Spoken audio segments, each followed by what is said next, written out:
Well, it is a beautiful day, but I found something not so beautiful. I was reading an old article, and it reminded me back in 2016, Kyle Odom, a valedictorian college graduate, he got a scholarship to the Baylor Institute of Genealogy. This is a smart guy we're talking about here. Was in the Marines. Good, real class act. Shot a pastor, Tim Remington, at point blank range with a .45 caliber, depending on the article, 3 to 8 times, once in the head. Now, this pastor went on to survive. He was out of the hospital in 2 weeks, and he went on to become a congressman, and he did a Charlie Kirk memorial, which, interesting, you know? So the reason why Kyle Odom shot Tim Remington was he claimed Tim Remington was one of many members of shape-shifting reptilians that were enslaving humanity. Now, I remember when this story broke. This happened in Coeur d'Alene, Idaho. And I remember when this story broke and I wanted to see the manifesto. I'm a big manifesto guy. I like seeing the minds of the crazy people. I want to understand where they're coming from. And the manifesto was nowhere to be found. So, kind of forgot about it. Then this got refreshed into my zeitgeist when someone mentioned that pastor became a congressman and did the Charlie Kirk memorial. So I started digging around. It turns out Kyle Odom just got out of prison last month, or March 18th. So a little over a month ago. Very interesting. So I found the manifesto, 43 pages long, and I read it. I read it not planning on reading an insane manifesto at that point. It was 2 a.m. the other night, and my edible had just kicked in, and I was scared high. You know that level of high when you start thinking about something you said in 3rd grade? I was that level of high reading this manifesto, and he's talking about how he was studying amongst many things, meditation. He was deep into meditation. He would meditate frequently, probably on a daily basis. One of the times he meditated, he encountered this entity that was angry at him and was like, "You're not supposed to be here. What are you doing here?" Which, if you've ever done DMT, this happens. And then that entity transformed into a feminine spirit that felt like his soulmate. And they merged spirits, they merged souls, and he felt whole. And then he came out of this meditation, and that spirit was gone, and he felt very depressed, like he was mourning the loss of a loved one, which I personally have experienced that on DMT, where you feel one with God, and then you come down, and it's no longer there, and it's a little bit sad. It wasn't necessarily life-ruining for me, but so far, I'm like, okay, this tracks. Then he starts talking about how this interaction essentially signals his awareness to spirits, which came to him in the form of shape-shifting Martian reptilians in real life. And they started out following him and harassing him, and this escalated into them sexually violating him, raping him, and sexually stimulating his penis and anus when he was out and about. Which I'm just reading this thinking like, what the fuck? So this guy's just in a coffee shop just, like what? Imagine seeing this. So this is at the point where I'm like, okay, this doesn't seem like a possible thing for my awareness. This seems like this guy's going crazy. But, I always try to give crazy people the benefit of the doubt as a crazy person myself. My views and my perspectives are rooted in reality. I think the shape-shifting reptilians are a possibility. I've never seen them. I've never had any experience that is just out of this world or impossible to explain, except on psychedelics, which that's not hard to believe. So he was saying that they would identify themselves by doing a sniffing thing, that they would just go or something. I don't know. And one night they made him ejaculate a plethora of times to where he decided to take his own life, and they wouldn't let him.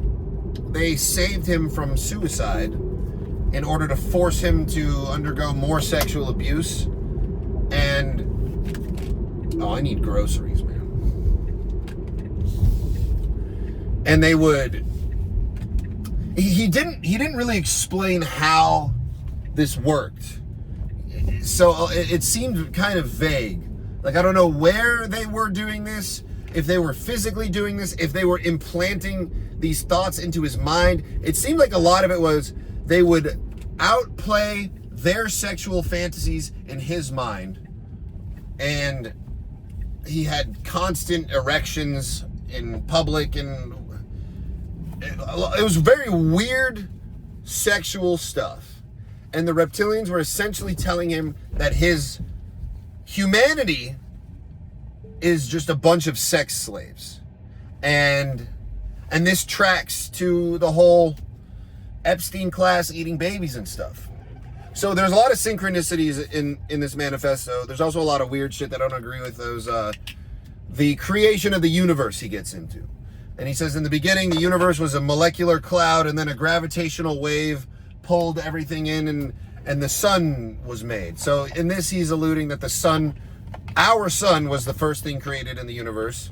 And also a molecular cloud. And where'd the gravitational wave come from? I don't know. It was very vague. It didn't explain too much. But this guy, Kyle Odom, he's alive, and he's out of prison, and he's in a halfway house in Coeur d'Alene, Idaho.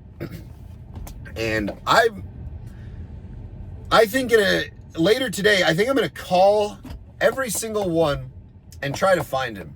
I want to interview him. I want to hear him explain himself.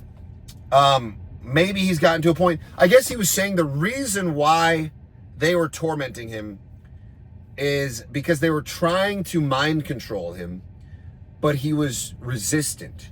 He was saying he was too strong and he was too powerful for them, and they felt threatened by him, and the only time they had the courage to show up and confront him was at times when he was terrified for his life.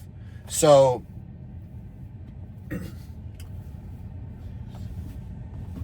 when I'm reading this, I'm thinking, well, if this were to happen, why wouldn't this be happening to a bunch of other people too? What's so special about this guy? And I guess my conclusion with that, if this were to be real, which I'm just entertaining hypothetically, that this does happen to a lot of other people, but most people are just very easy to brainwash.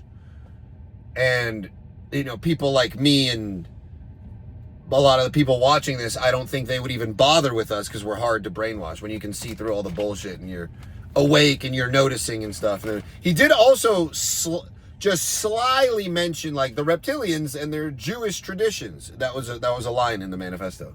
So that was interesting. And there's a lot of stuff, man. He included scans of all of his grades and his accolades, his acceptance letters, his enlistment in the Marine Corps. And the thing is, he didn't get arrested for the attempted murder of the pastor. After he tried to kill the pastor, he fled Idaho. He caught a flight to Washington, D.C., and with this manifesto that he compiled the documents of and threw it over the fence into the White House, which super illegal to throw things over the fence into the White House. And that's what he got arrested for. And then they were like, oh, this is also the guy that did that. Which, this whole story is just very weird because shooting someone and then boarding a plane after, that's very rare. You don't get people that, usually when you commit a shooting, you get caught. Or, you're on the run for a little bit and you're not taking flights. I don't know. It was just unusual. So he addressed this manifesto to Obama, claiming Obama knows about the shapeshifters, and asked him about it,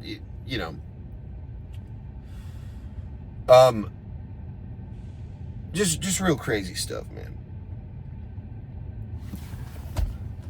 If you just look up Kyle Odom manifesto, you can find it. It's 43 pages. About 10 of those pages are scans of documents. So it's really about 35 pages. And I don't recommend reading it before bed. It was pretty disturbing, pretty scary. Because you want to just write these people off as crazy. You want to just write them off as just, homeless schizophrenics. But, with the accolades that this guy has, it's like, and sure, you can just have a mental break. And maybe what happened in the spirit realm was real. And maybe his brain was just leaking DMT. That's what I think was the most likely explanation. Because in the 60s, they realized that not necessarily the cause, but a symptom of schizophrenia is having a higher concentration of DMT measurable in your bloodstream and urine. And this is across the board, all schizophrenics. So that leads me to believe that schizophrenic people are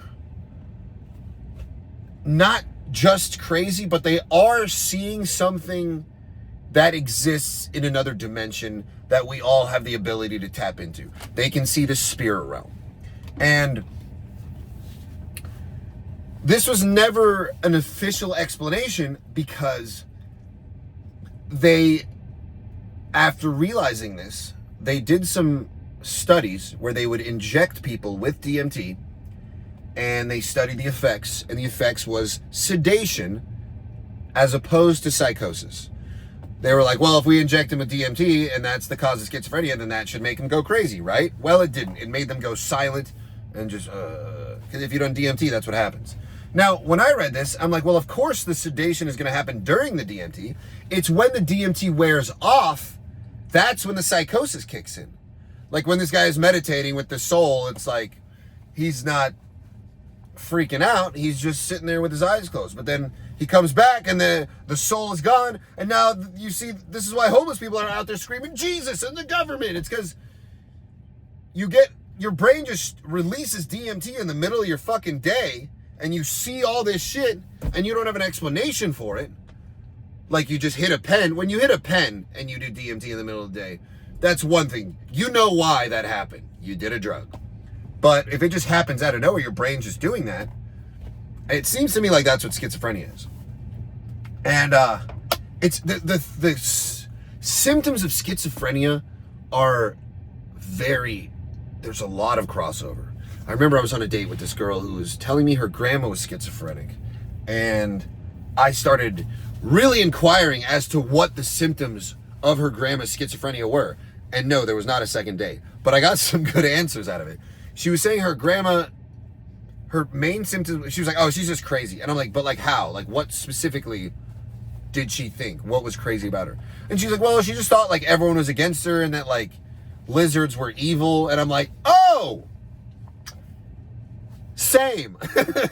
Like that tracks through a lot of schizophrenic hallucinations. And a lot of people want to reject hallucinations as you're just seeing something that's not there. But if you've done psychedelics and you've researched everything from Buddhism to Hinduism to ancient civilizations, it all ties in, it all makes sense. So it's hard to explain this to people that haven't seen it or understood it. And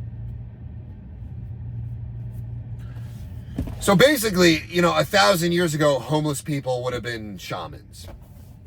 But they didn't figure out the money game, because money is another, it's lower dimension. Money is a lower dimension. It's flat piece of paper. It's two-dimensional. It's this psychological concept, this creation that doesn't really make any inherent sense. There's no inherent value with money. If you have $1 million on a deserted island, it's not going to do you any good. Whereas like fruit, for example, you have a connection to it. You see it, bright little raspberry, you want to pop that in your mouth, and it's visually inviting, it's structurally, geometrically congruent with the patterns in the universe.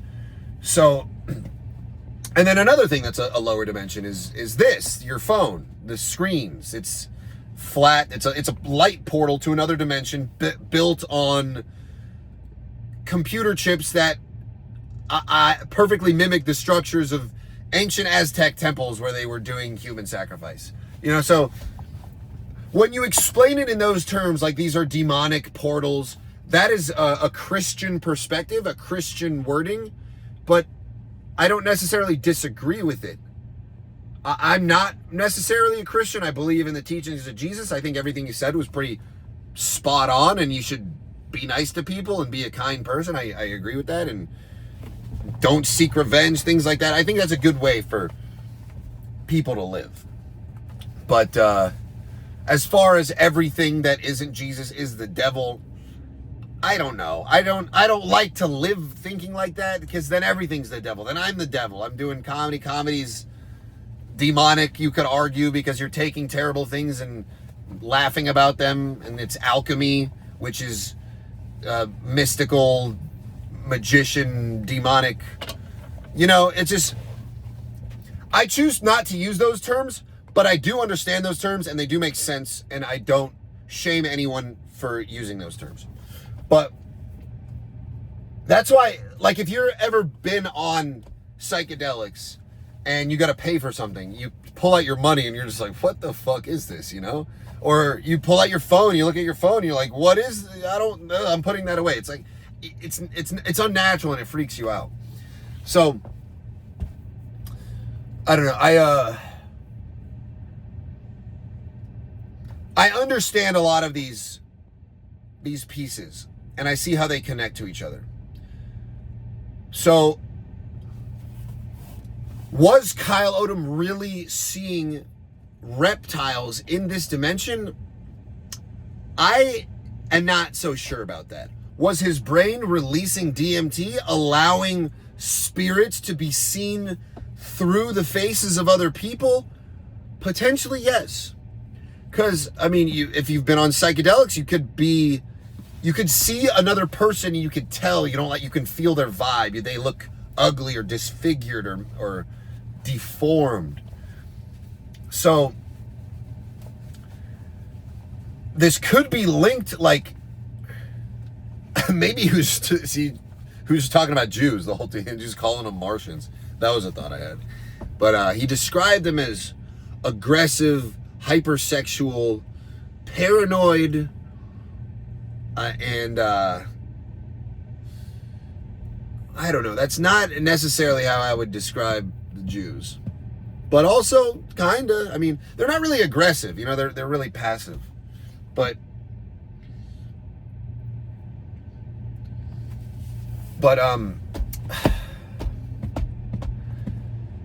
it's just,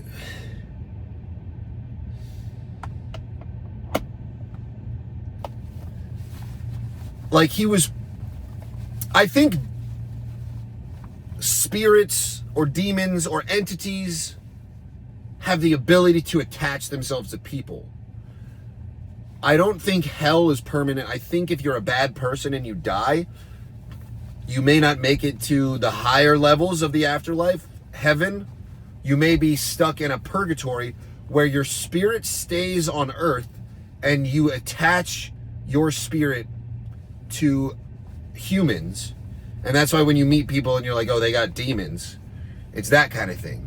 So the DMT being released in Kyle Odom's brain was allowing him to see the demons that were attaching themselves to the people that he was identifying as shape-shifting Martians.